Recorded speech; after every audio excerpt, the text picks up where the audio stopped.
औज़ुबिल्लाहिमिनश्शैतानिर्रजीम बिस्मिल्लाहिर्रहमानिर्रहीम। अस्सलाम वालेकुम। आज मैं आपको नज़रिया के महज़ उस दिन आपको पहले दो समझा चुका हूँ, आज दोबारा से आपको कंप्लीट समझाने लगा हूँ। ये क्लास 9th के लिए है। जिस तरह अभी आपको पता है हमारा जो फर्स्ट चैप्टर है नज़रिया के महज़, उसका लॉन्ग नंबर 1 है, ठीक है। उसका जो फर्स्ट पे आता है कि मुश्तरका तलीमी मकासद। अब जब आपको उन लोगों को पता है कि तलीमी मकासद में जब उन लोगों ने अंग्रेज़ों ने बरसगीर पर कब्ज़ा किया, तो उसके बाद उन लोगों ने जो तलीम में चेंज करके उसको इंग्लिश को उन्होंने उसके एडिशन में शामिल कर लिया है। क्योंकि इंग्लिश उनकी अपनी ज़बान थी, इसलिए उन्होंने इंग्लिश के जो सिलेबस था उसको उसमें ऐड कर लिया है। क्योंकि मुसलमान क्योंकि मुसलमान को तो इंग्लिश आती नहीं थी, इसलिए वो उर्दू बोलते थे या पंजाबी स्पीकिंग थे, इसलिए उनको इंग्लिश वगैरह की समझ नहीं थी आ रही। और जो तब के उलमा थे उन लोगों ने इसको अमल को जो नया उन्होंने सिलेबस जो भी लॉन्च किया था उन लोगों को रिजेक्ट कर दिया। उसकी रीज़न क्या थी कि ये उनका महज क्या था, इस्लाम। अब जो सेकंड पे हमारा मुश्तरका माशी मकासद।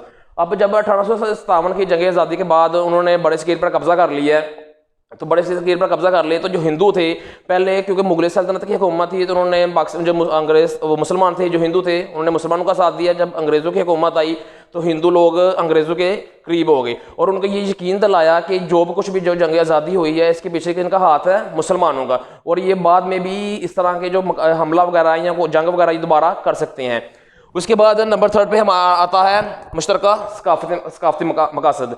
जब उन्होंने मतलब जंग के बाद आज़ादी की मतलब लड़ाई हुई है, तो उन्होंने जो हमारी उस टाइम जो कौमी ज़बान थी वो थी उर्दू। आप लोगों को पता है, पहले भी पढ़ा चुका है कि हमारी जो कौमी ज़बान थी वो पहले उर्दू थी। जब उन्होंने जंग आज़ादी के बाद हिंदू ने अंग्रेज़ों के करीब हो गए हैं, तो उन्होंने कोशिश की जो उर्दू है उसको हटा के हम लोग जो कौमी ज़बान वो उसको बनाएं हिंदी को, क्योंकि जो उर्दू है वो अरबी रस्मुल हाथ में लिखी जाती है, क्योंकि वो मुसलमानों के करीब सफ़र की जाती है, क्योंकि मुसलमान है इसलिए अरबी में लिखी जाती है, इसलिए वो मुसलमानों के ज़्यादा करीब की जाती है। इसलिए जो हिंदू थे उन्होंने कोशिश की कि हम जो उर्दू है इसको हटा दें और जो अपनी हिंदी है उसको आगे लाएं। किस लिए? क्योंकि वो उसको एक नेशनल लैंग्वेज बनाने के लिए। उसके बाद है नंबर 4 पे आता है हमारे पास मुश्तरका मजहब। अब मुश्तरका मजहब से क्या है कि जिस तरह हमको पता था कि बड़े सगीर में मतलब हिंदू भी रह रहे थे, मुसलमान भी रह रहे थे, सिख भी थे, ईसाई भी थे, और भी काफ़ी ज़्यादा जो दूसरी दीगर कौमें थी वो सारा कुछ उधर रह रही थी, लेकिन जो अक्सरियत में थे वो मुसलमान थे।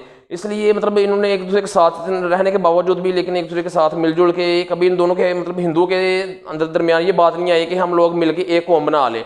वो हमेशा, क्योंकि उनके रहने का तरीका हो रहा है, हमारा कुछ और है, हम एक अल्लाह की इबादत करते हैं, वो अल्लाह ताला बुतों की पूजा करते हैं, इसलिए हम लोग कभी भी एक नहीं थे हो सकते।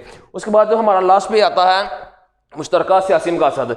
अब सियासी मकासद क्या था, जिस तरह आपको पता है कि जब 1857 की जंग हुई है तो उसमें मुसलमानों को शिकस्त हुई। फिर जो अंग्रेज़ थे उन्होंने मुसलमान जो हिंदू थे उन्होंने अंग्रेज़ों को ये बात यकीन दहानी करा दी कि जो कुछ भी करवा रही हैं सारा कुछ मुसलमान करवा रहे हैं।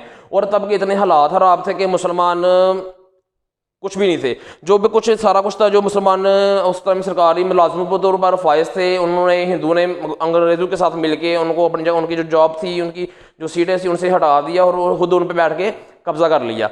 ये था आज हमारा लॉन्ग नंबर 1 नज़रिया के महज।